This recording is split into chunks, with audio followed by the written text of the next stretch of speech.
This is a quick tutorial on how to make sure that you have text notifications from Canterbury School enabled. Log into Claw, click on your name in the top right corner, and click on Settings. Under Account Settings, click on Notifications. You'll need to make sure that we have the correct text number here. Click on the pencil, enter your number, your country, and your cell phone service provider. When you hit save, a code will be sent to your cell phone. When you get this code, click enter code, type it in, and activate your text device.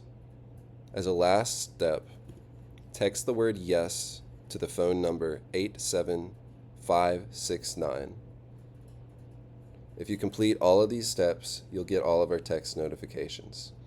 If you have any questions, please email Bryson Carter.